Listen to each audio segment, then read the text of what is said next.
Ok, gloire à Dieu.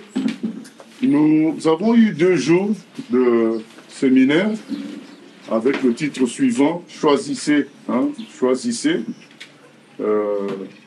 Nous avions expliqué que nous vivons un temps où il y a une forme de confusion. Chacun fait ce qu'il veut un peu. Et tout ça est mis dans une masse, dans une casserole. Tout le monde se dit chrétien, tout le monde touche à gauche, à droite, et les choses sont floues. Pourtant, Dieu a mis les choses claires à travers son Fils Jésus-Christ dans sa parole. Et nous avons, le premier jour, insisté sur l'importance du choix. Et nous avions lu Apocalypse 3, 15 à 16, qui nous disait que Dieu disait que je préférais que tu sois froid ou bouillant, mais puisque tu es tiède, je te vomirai. Nous avions dit qu'à travers ce passage, Dieu insistait sur le fait que chaque humain devrait choisir ou Dieu à 100% ou l'autre camp. Le milieu, Dieu n'aimait pas ça. La tiédeur, il a dit si tu es tiède, je te vomirai. Mais ce n'est pas non plus que Dieu veut que les gens choisissent le mal, mais au moins, il veut que les gens soient clairs et nets dans leur position. Parce que quand on est flou, personne ne sait quoi faire avec nous. Qui accepterait un collaborateur qui ne sait pas s'il est sûr de continuer dans cette entreprise ou pas? Personne n'accepterait des choses comme ça. Dieu non plus ne veut pas que les choses soient instables, soient tièdes. Il veut une position claire. Si c'est le mal, choisis le mal. Au fait, dans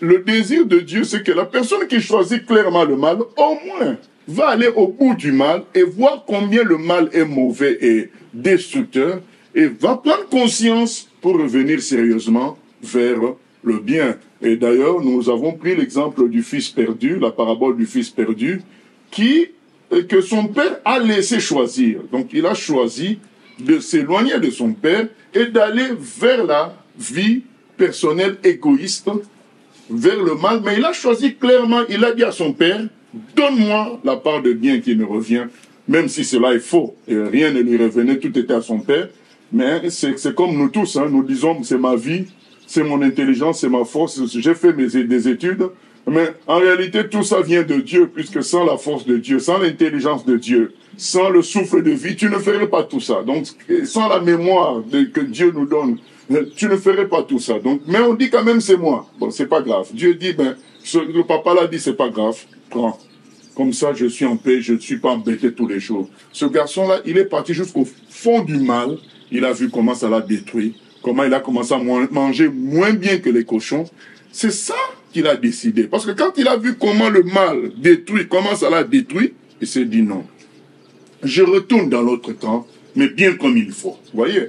Donc c'est ça l'espérance de Dieu. Il se dit, au moins quelqu'un qui choisit le mal à 100% clairement, il va bien goûter au mal jusqu'à être détruit et ça va le réveiller pour venir à moi à 100%. Mais les gens qui sont au milieu, c'est des gens qui ne se décident pas. Donc ils vont jamais savoir combien le mal détruit et ils vont jamais savoir combien Dieu glorifie, combien Dieu nous aime, combien Dieu a réservé de belles choses pour nous, puisqu'ils sont toujours au milieu. Dieu dit de telles personnes, je les vomis.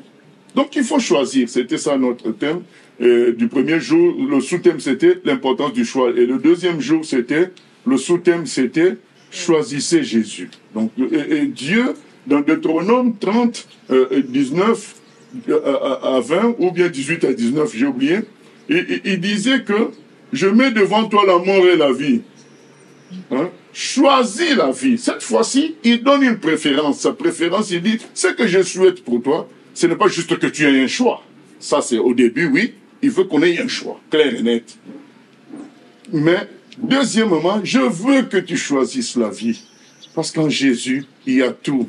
En Jésus, il y a l'éternité. En Jésus, il y a la paix. En Jésus, il y a la délivrance, il y a la guérison. En Jésus, il y a l'amour. Ce sont des choses que tu ne trouveras nulle part. Même quand tu es millionnaire, tu ne trouveras pas la guérison de tout dans les millions. Peut-être certaines maladies peuvent être guéries par tes millions. Une opération sérieuse, peut-être pratiquée à New York parce que tu es millionnaire.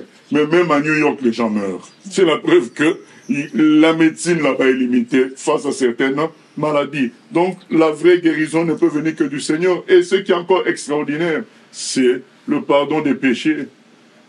Aucune médecine, aucun montant d'argent ne peut pardonner tes péchés. Or, si tes péchés ne sont pas pardonnés, ton âme ira où? Alors, seul Jésus pardonne les péchés. Seul Jésus garantit de l'éternité. Donc, nous avions dit le deuxième jour, choisissons Jésus. Et d'une manière, nous avions dit, certains chrétiens se diront, mais moi j'ai déjà choisi Jésus. Nous avions dit, mais si Jésus parle dans sa parole, Dieu parle dans sa parole du fait qu'on doive le choisir, il parlait à des gens qui étaient censés l'avoir choisi. Mais il leur disait ça, choisissez la vie. Ça veut dire que Dieu veut dire par là, il faut que notre choix soit ferme, 100%. C'est pas juste de la bouche. C'est pas juste un papier, mais c'est un choix réel de s'abandonner. Si Dieu est tout-puissant, s'il est amour, s'il connaît l'avenir, alors pourquoi je garderai en moi tant soit peu, un petit contrôle de ma vie? Non, je me confie en lui. Il connaît l'avenir, il connaît tout, il est bon, il est amour. Donc je préfère que lui me pilote. Une fois, j'avais cité l'exemple, tu dois faire un contrat avec un milliardaire. Le contrat est le suivant. Toi, tu t'occupes de lui, lui, il s'occupe de toi. Qui est-ce qui a l'avantage? Tu es face à un milliardaire. Toi, tu n'es qu'un employé simple d'une usine, un cadre simple. Maintenant, vous signez un contrat. Toi, tu t'occupes du milliardaire, où il va manger, où il va dormir, et lui s'occupe de toi. Mais qui va profiter le plus? C'est toi qui vas profiter le plus. Puisque lui, il est milliardaire. Donc quand il va t'acheter un billet, il va t'acheter une première classe. Quand tu dois dormir quelque part, ça sera quelque chose là où le milliardaire dort. Alors que toi, si tu t'occupes de lui, mais qu'est-ce que toi, tu vas lui donner?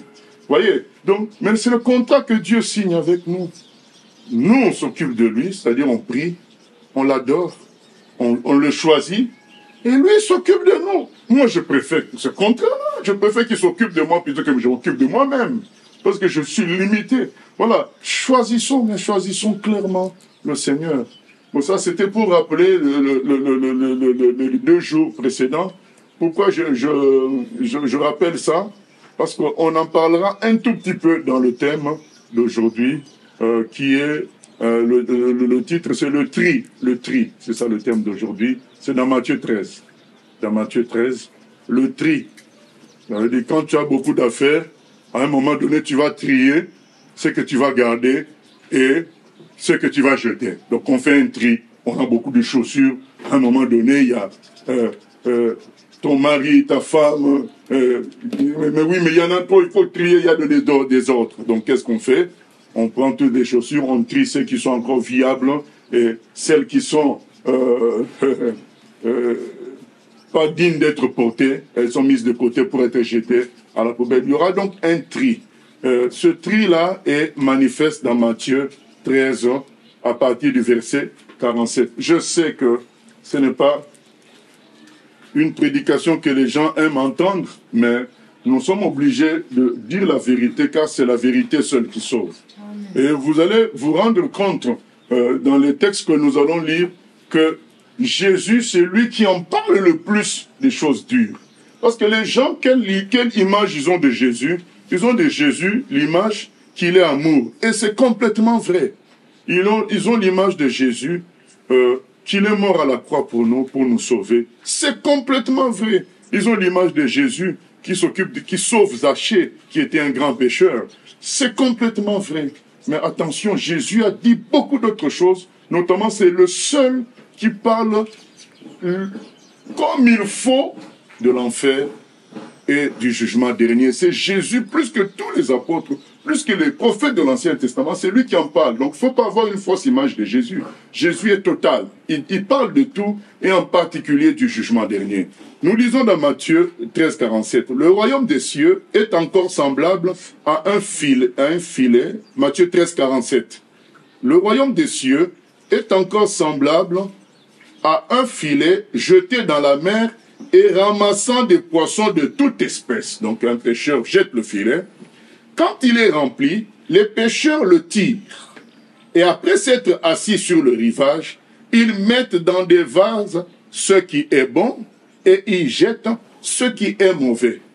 Il lancera de même à la fin du monde. Les anges viendront séparer les méchants d'avec les justes et ils les jetteront dans la fournaise ardente où il y aura des pleurs et des grincements de dents. C'est rare que Jésus pose la question suivante. Avez-vous compris toutes ces choses? Voilà, c'est rare. C'est la seule fois où il parle comme ça. Avez-vous compris toutes ces choses? C'est peut-être parce qu'on est aussi à la fin d'une série de paraboles. Voilà, il dit, avez-vous compris toutes ces choses? Oui, répondirent-ils. Voilà. Alors, Jésus donne une série de paraboles à ses apôtres pour leur expliquer c'est quoi le ciel, c'est quoi la vie chrétienne, c'est quoi l'avenir de l'humanité. Et il appelle ces paraboles des paraboles sur le royaume des cieux. Donc il parle du royaume des cieux, dont l'endroit où règne Dieu. Et il dit ceci, il dit, le royaume des cieux est semblable à ce filet qui est jeté. Le filet, il est jeté, et ce filet, lorsqu'il est jeté, ça récupère toutes sortes de poissons, toutes sortes. Parfois, vous savez, les filets récupèrent même des chaussures. Ça récupère beaucoup de choses. Et on tire. Et quand on tire, il dit, ben, je vais lire, il en sera, donc le royaume des cieux est encore semblable à un filet jeté dans la mer et ramassant des poissons de toute espèce. Quand il est rempli, les pêcheurs le tirent et après s'être assis sur le rivage, ils mettent dans des vases ce qui est bon. Ils mettent dans les vases ce qui est bon et ils jettent ce qui est mauvais. Il dit qu'il y aura un tri. Jésus explique qu'il y aura un tri. Le filet, c'est quoi? Le filet, c'est la prédication. Le filet, c'est ce qu'on appelle l'Église. Quand nous prêchons, beaucoup de gens entendent. Le filet, c'est la prédication. Le filet, c'est ce qu'on appelle l'Église. Le filet, c'est l'humanité. Parce qu'au jour où nous sommes, comme nous a dit le frère tout à l'heure, qui ne connaît pas Jésus? Le filet, c'est l'humanité. Donc quand les prédicateurs ont fait leur travail, toute l'humanité a entendu. D'une manière ou d'une autre, tout le monde sait qui est Jésus. Celui qui regarde, presque 50% des humains ont déjà regardé le film Jésus. L'humanité est au courant de qui est Jésus. Les prédicateurs ont déjà parlé. Et nous allons insister sur l'Église. L'Église, c'est le filet. Les gens qui entendent parler de Jésus, c'est le filet. On jette le filet, tout le monde manifeste sa sympathie vis-à-vis de Jésus. Il y en a qui disent non, c'est vrai, leur cas est facile. Ils s'écartent d'eux-mêmes. Ici, il est question de ce qui a été récupéré dans le filet. On ne nous parle pas de ce qui n'a pas été récupéré. On nous parle de ce qui a été récupéré, c'est-à-dire les gens qui ont dit, bon, d'une certaine manière, je manifeste ma sympathie vis-à-vis de Jésus. Ceux qui disent, je suis chrétien, c'est ça le filet. Tout ce qui a été récupéré par le filet. Jésus dit, il y aura un temps où les pécheurs vont s'asseoir. Ils ne vont pas tout prendre. Ils vont sélectionner. Ils vont faire la sélection. Ils vont faire le tri. C'est l'avertissement que le Seigneur nous donne encore aujourd'hui. Il y aura un tri qui va être fait. En fonction de quoi? On ne nous dit pas. Vous savez pourquoi on ne nous dit pas? Parce qu'on nous le dit dans les autres textes de la Bible. Là, on nous explique qu'attention, c'est pas tout ce qui est pris dans le filet, c'est pas tout ça qui va être retenu. Et pour rafraîchir la mémoire de certains qui sont déjà chrétiens, vous vous souvenez de Matthieu 7. Il est écrit, à partir du verset 21, ce n'est pas tous ceux qui disent « Seigneur, Seigneur » qui iront au ciel. C'est écrit, nous allons lire ça. Rafraîchir la mémoire. Donc, c'est juste, je donne d'autres passages pour que vous compreniez que ça fait partie, ce que on est en train de traiter aujourd'hui, ça fait partie des thèmes que Jésus a traités le plus. En fait, c'est ça. Je vais attirer notre attention sur l'importance de ce que nous sommes en train de partager aujourd'hui. Donc, nous lisons dans Matthieu 7, à partir du verset 21, c'est écrit « Ceux qui me disent « Seigneur, Seigneur » n'entreront pas tous dans le royaume des cieux, mais celui-là seul qui fait la volonté de mon Père qui est dans les cieux. Plusieurs me diront en ce jour-là « Seigneur, Seigneur, n'avons-nous pas prophétisé par ton nom? N'avons-nous pas chassé des démons par ton nom? Et n'avons-nous pas fait beaucoup de miracles par ton nom? Alors je leur dirai ouvertement « Je ne vous ai jamais connu, retirez-vous de moi, vous qui commettez l'iniquité. » Voyez, c'est pourquoi quiconque entend ces paroles que je dis et les met en pratique sera semblable à un homme prudent qui a bâti sa maison sur le roc. La pluie est tombée, les torrents sont venus, et ainsi de suite. Voilà. Donc, qu'est-ce que Jésus dit par là? Il y a beaucoup de gens qui lui diront, Seigneur, j'étais à toi. J'étais ce jour-là quand la puissance du Saint-Esprit était descendue. Il y a eu des miracles. Le Seigneur leur dira, mais oh, mon cher, je ne te connais pas. Mais comment ça tu ne me connais pas? Mais parce que tu n'as pas pratiqué ma parole.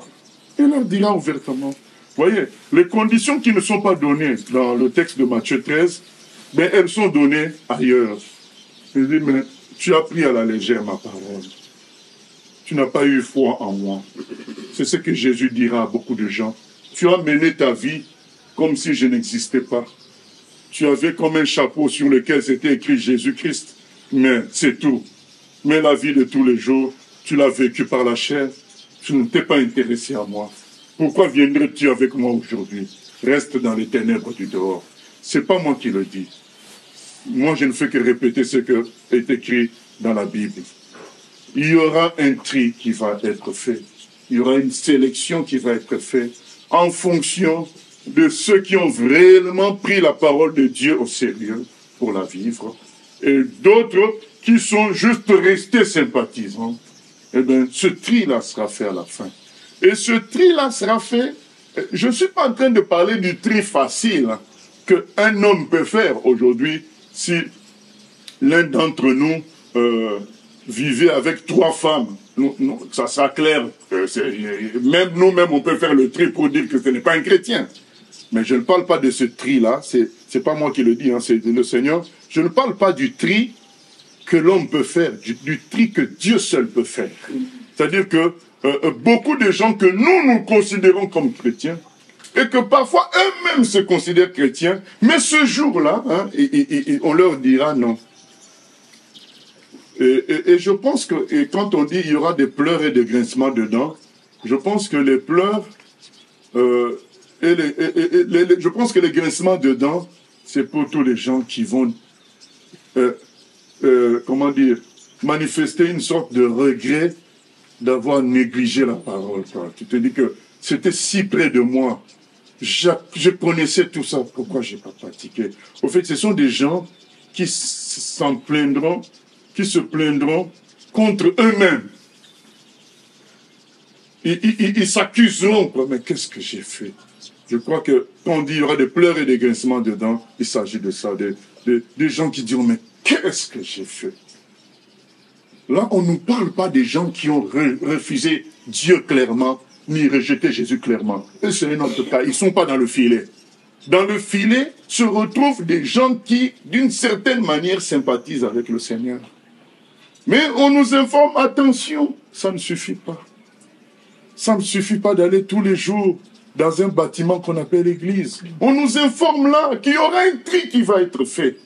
Mais en fonction de quoi? Les autres textes le disent. En fonction de la foi en la parole de Dieu et de la mise en pratique de ça. Est-ce que tu as eu foi en la parole pour la mettre en pratique? C'est ça, bien-aimé. En fonction de quoi? En fonction de la repentance. Est-ce que à chaque fois que tu te trompais, tu péchais, est-ce que tu t'en es repenti? Ou bien tu te dis, Jésus est bon, il me comprend. Ou bien tu te dis, il y a certains chrétiens qui disent, bon frère, ici chez nous c'est comme ça. Mais oui, mais la parole dit autre chose. Ah oui, mais ici chez nous c'est comme ça. Mais la parole dit, il ne faut pas adorer les statues. Oh, mais c'est pas grave. Je me représente ça pour m'aider dans la prière. Ce jour-là, les gens diront, mais frère, c'est écrit dans Exode 20 qu'il ne fallait pas adorer les statues. Et Dieu t'avait envoyé. On va te montrer le film. Mais Dieu t'avait envoyé tel pour que te dire, il ne faut pas. Et qu'au ciel, ils n'entreront pas de telles personnes qui adorent les statues. Toi, tu as relativisé. Puisque celui qui te parlait était pas suivi par une foule. C'était une personne simple. Mais qui utilisait les versets bibliques. Il t'a présenté les versets bibliques. Tu as méprisé la parole de Dieu. Tu as trouvé la parole de Dieu comme rien du tout.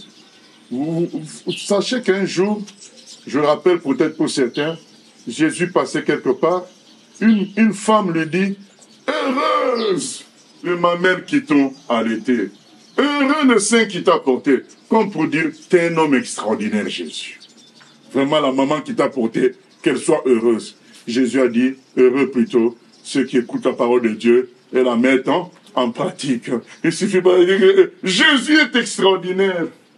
Mais après, tu adores un ancêtre. Après, tu adores une statue. Après, tu vas dans des endroits où le mélange se fait, ce n'est pas la vérité. On prêche l'argent, on prêche la richesse. Jésus n'a jamais prêché l'argent ni la richesse. Nous sommes en train de lire un texte de Jésus où il nous parle du ciel. Il nous dit qu'un jour, il y aura un tri par rapport à ceux qui iront au ciel. Jésus est venu pour nous amener au ciel. Il n'est pas venu pour nous enrichir. Il est venu pour nous unir à Dieu, nous reconstruire à son image telle que c'est même mieux qu'à l'origine. Puisqu'à l'origine, nous étions ces créatures, Jésus vient faire de nous maintenant des enfants de Dieu. C'est ça son objectif. Et donc toi, tu as lu les Écritures. Tu sais de quoi Jésus parle. Et tu sais que ce que ce monsieur-là dit, c'est faux. Quand il présente ses Mercedes, c'est Hammer. Tu sais que ce qu'il dit, c'est pas dans la Bible. Mais tu es séduit par la richesse de ce pasteur-là. Tu es séduit par le bâtiment. Tu te dis, mais si Dieu n'était pas avec lui, pourquoi il a tout ça? Dieu va dire dans Matthieu 7, c'est pas mon problème. Moi, je t'avais envoyé la vérité, tu as refusé. Pourquoi ce monsieur-là était riche alors qu'il était dans le faux, c'est pas ton problème. Moi, je te demande, toi, de suivre la parole de Dieu. Parce que les gens vont se dire, mais comment le tri se fera? C'est ce que j'étais en train d'expliquer. Prendre la parole de Dieu au sérieux. Dire, je ne vous connais pas. Vous n'avez pas pris la parole de Dieu au sérieux. Je vous ai envoyé des gens. Jérémie a dit, depuis le matin jusqu'au soir, Dieu vous a envoyé les prophètes pour vous dire, voici ma ligne. Mais vous n'avez pas écouté. Avec des raisonnements chacun. Ah oui, mais si Dieu n'était pas avec lui, comment il y a eu le miracle? Mais ça, c'est ton raisonnement. Mais que dit la parole de Dieu? Les témoignages, il y en a partout. Chez les féticheurs, chez les musulmans, chez les juifs. Tout le monde a des témoignages qu'il y a eu un miracle. Mais est-ce que tu as vérifié la source de tout ça? Est-ce que c'est ça qu'on te demande aussi? On te demande de comparer Jésus aux autres. Si tu considères que Jésus est plus grand que tous les envoyés prétendus de Dieu, alors tu devais prendre au sérieux sa parole. Et si maintenant en lisant sa parole, tu te rends compte que Jésus prend au sérieux l'Ancien Testament, tu dois prendre en compte l'Ancien Testament. Parce que lui, Jésus tenait compte de l'Ancien Testament. Alors, la Bible, c'est l'Ancien Testament et le Nouveau Testament. C'est pas seulement une partie, c'est toute la partie. Il dit, le ciel et la terre passeront, mais pas un seul i de ma parole ne passera. Il y a des gens qui vont vous dire, ah non, mais ça c'est l'Ancien Testament. Non. Ah oui, mais ça c'est Paul. Mais Paul a parlé par l'Esprit de Jésus-Christ. Il y aura un tri, bien-aimé. Je vous ai lu un texte qui en parlait. Lisons un autre encore, qui en parle de ce tri. Matthieu 25. Matthieu 25. Matthieu 25. Il est écrit ceci. Alors le royaume des cieux, à partir du premier verset, sera semblable à 10 vierges qui, ayant pris leur lampe, allèrent à la rencontre de l'époux. 5 d'entre elles étaient folles et 5 sages. Les folles, en prenant leur lampe, ne prirent point d'huile avec elles, mais les sages prirent avec leur lampe de l'huile dans des vases. Comme l'époux tardait, toutes s'assoupirent et s'endormirent. Au milieu de la nuit, on cria, « Voici l'époux, allez à sa rencontre. » Alors toutes ces vierges se réveillèrent et préparèrent leurs lampes. Les folles dirent aux sages, « Donnez-nous de votre huile, car nos lampes s'éteignent. » Les sages répondirent, « Non, il n'y en aurait pas assez pour nous et pour vous. Allez plutôt chez ceux qui en vendent et achetez-en pour vous. » Pendant qu'elles allaient en acheter, l'époux arriva. Celles qui étaient prêtes entrèrent avec lui dans la salle des noces et la porte fut fermée. Plus tard, les autres vierges vinrent et dirent, « Seigneur, Seigneur, ouvre-nous. » Mais il répondit, « Je vous le dis en vérité, je ne vous connais pas. » Verset 13. Veillez donc, puisque vous ne savez ni le jour, ni l'heure à laquelle le Fils de l'homme viendra. Ce passage est clair. Il nous montre des gens à qui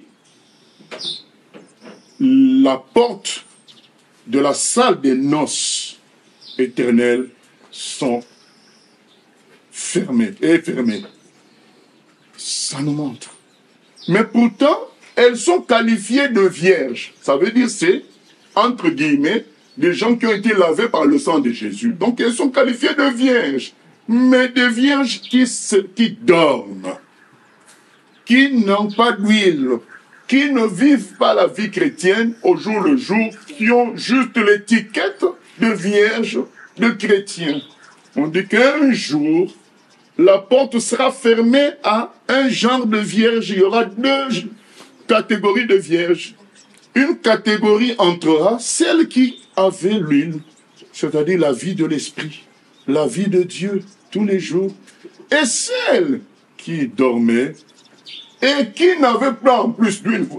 Parce que nous allons revenir, parce que certains vont flipper pour commencer chaque jour à avoir peur. Il ne faut pas avoir peur. Nous sommes sauvés par la foi, bien-aimés. Nous ne sommes pas sauvés par les œuvres. Je ne suis pas en train de prêcher les œuvres. Je suis en train de prêcher ce qui est écrit, c'est que nous devons chaque jour vivre de Dieu. Voilà. Je ne suis pas en train de dire que Dieu va compter nos œuvres, pas du tout. Nous sommes sauvés vraiment gratuitement par la foi. Mais attention, ça implique une vie de tous les jours avec Dieu. Enfin, ça implique une soif de lui. Bien aimé, quand tu invites quelqu'un qui n'a pas soif de toi, est-ce que ça a un goût? Quand il viendra, il va bouder. Alors Dieu ne prendra pas les gens qui n'ont pas soif de lui. Il prendra pas. Quand Jésus-Christ reviendra, ils prendront les gens qui ont l'huile, qui ont soif de lui. Ils prendront cela. Je ne suis pas en train de dire chaque jour vous commencez à trembler. Non, non. Un vrai chrétien aussi, on reconnaît le chrétien par l'assurance du salut. Il sait que Dieu l'a sauvé. Mais ces écritures nous disent, oui, d'accord, si Dieu t'a sauvé, c'est comme l'air. Est-ce que tu fais une pause par rapport à l'air? Tu ne fais pas de pause. Tu respires tout le jour avec de l'air. Parce que sans ça, tu meurs. Et c'est la même chose avec l'huile du Saint-Esprit. Tu ne vas pas vivre une vie sans la puissance du Saint-Esprit tous les jours à travers la prière et à travers une vraie envie d'être avec Dieu. Je le dis bien, ce ne sont pas les costauds qui vont être sauvés, ce sont les gens petits comme nous. Mais si vraiment nous sommes petits, nous devons nous comporter comme des bébés, manifester notre soif du lait maternel. Nous ne pouvons pas dire, je suis petit, mais je vis ma vie tous les jours, je m'intéresse même pas au Seigneur, c'est pas lui qui pilote, non. Malgré nos faiblesses, Dieu nous accepte lorsque nous dépendons de lui. Chaque jour, c'est ça qu'il attend de nous. Donc, qu'il n'y ait pas méprise sur ce que je suis en train de prêcher. Je ne suis pas en train de prêcher les œuvres, je prêche la dépendance à Dieu, la foi en Dieu, la prise au sérieux de sa parole. Et finalement, le séminaire de ces 2 jours précédents, le choix. Dieu nous demande de choisir clairement ce que nous voulons. C'est ça qui importe. Ce sont des gens qui ont choisi clairement ce qu'ils veulent, qui vont aussi garder de l'huile, parce qu'ils ont choisi clairement d'aller au ciel. Et ils vont toujours avoir un souci par rapport à Dieu dans leur cœur. Chaque jour, dans toutes leurs activités, ils vont avoir le souci de mêler Dieu, parce que leur choix est clair pour Dieu. Voilà. Donc, il ne faut pas que ça crée la peur. Non, il faut juste, ce que je prêche, créer la connaissance et le sérieux pour que nous puissions nous ressaisir et prendre au sérieux la parole de Dieu, prendre au sérieux la vie par la foi, prendre au sérieux d'être rempli du Saint-Esprit par la prière, prendre au sérieux Dieu tout simplement. Et c'est Dieu qui fera la suite. Faire un choix clair et net de dire à la fin de cette prédication, à partir d'aujourd'hui, Seigneur, j'ai compris que je ne peux pas mener ma vie en tangant d'un côté ou d'un autre. Je veux que tu prennes tout. Voilà, tout ce que mon désir, c'est que à la fin de cette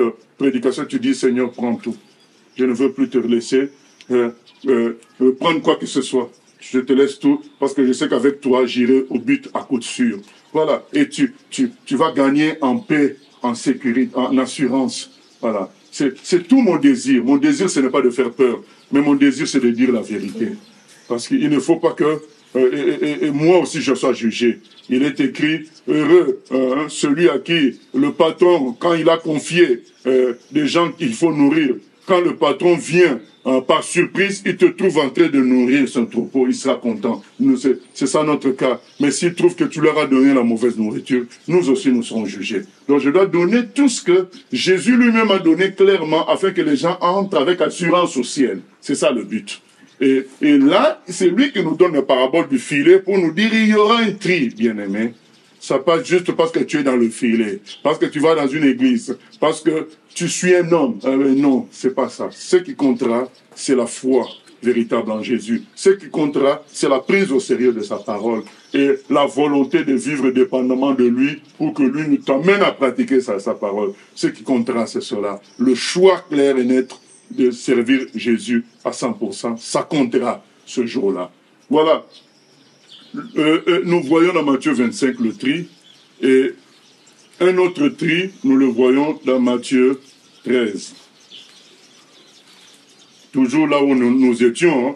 C'est pour nous dire, je donne tout ça pour nous dire l'importance de ce thème que nous sommes en train de traiter, du tri. Dans Matthieu 13, il y a la parabole que la plupart d'entre nous connaissons, ça s'appelle la parabole de l'ivraie, du blé et de l'ivraie. Voilà, c'est écrit dans Matthieu 13, à partir du verset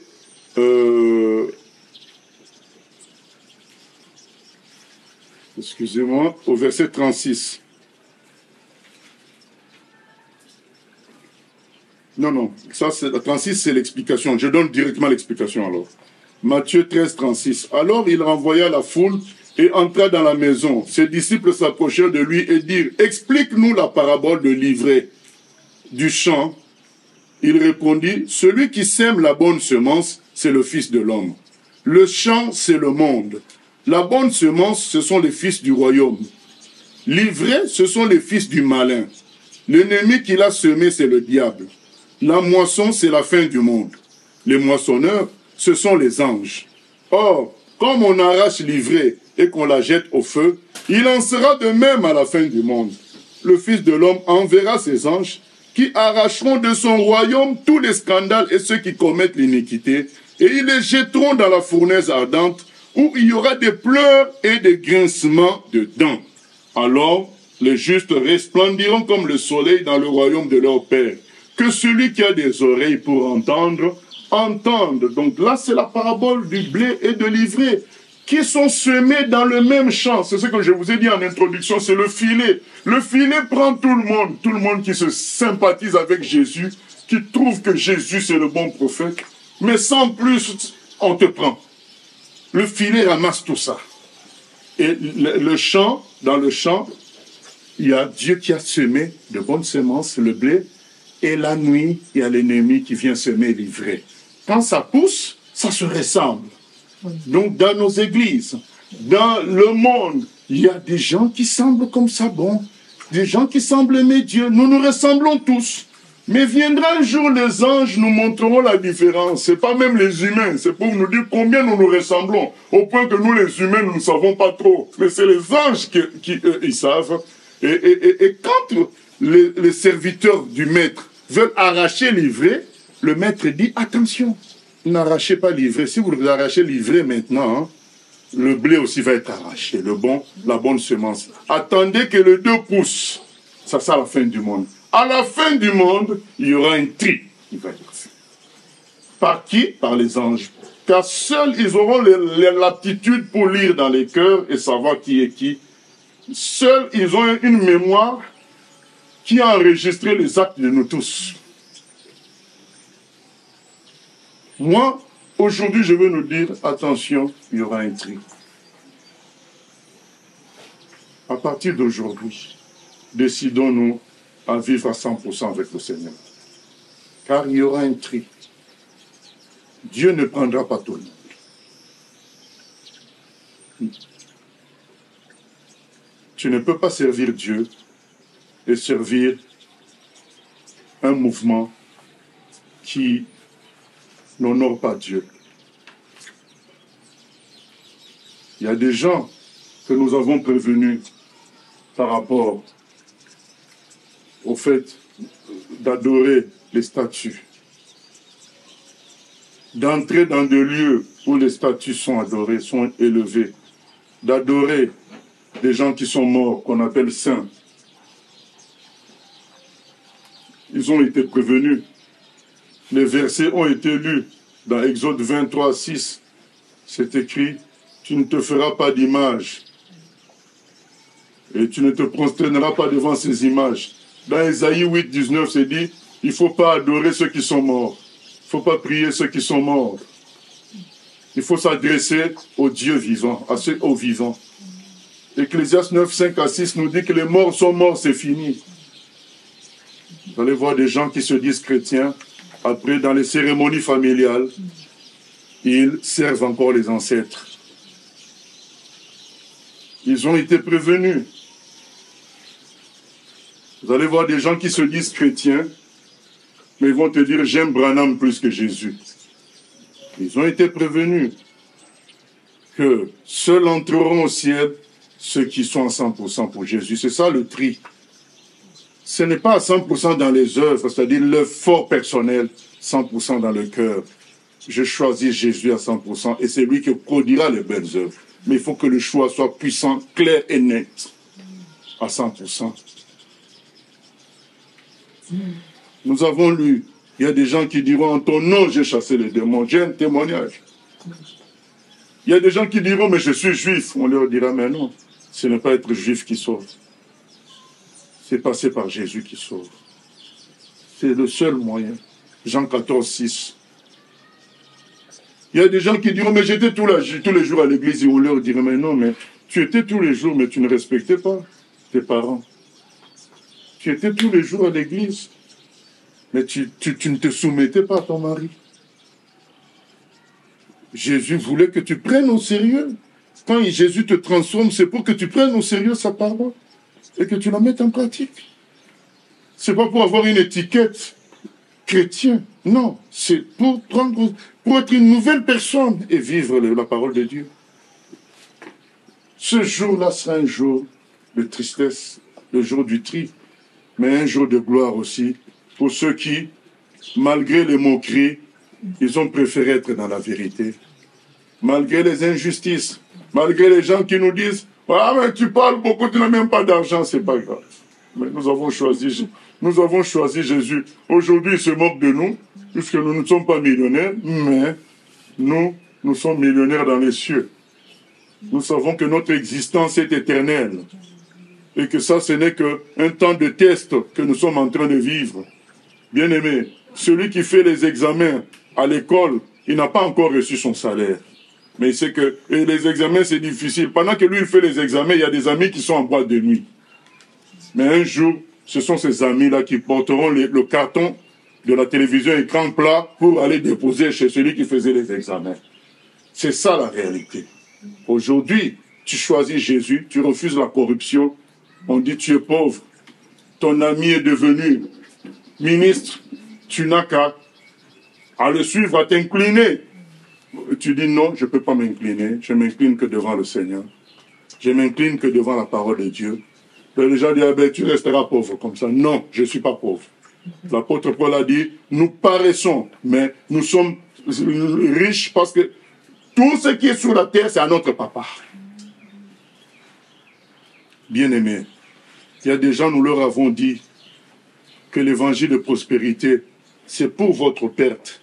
C'est pour vous accrocher aux choses de la terre. Et quand quelqu'un est accroché aux choses de la terre, Satan peut le manipuler facilement. Mais ils disent, ben oui, mais il y a la foule qui suit telle église, qui suit telle... Oui, mais si on doit suivre la vérité en fonction de la foule, donc c'est le football qui est la vérité.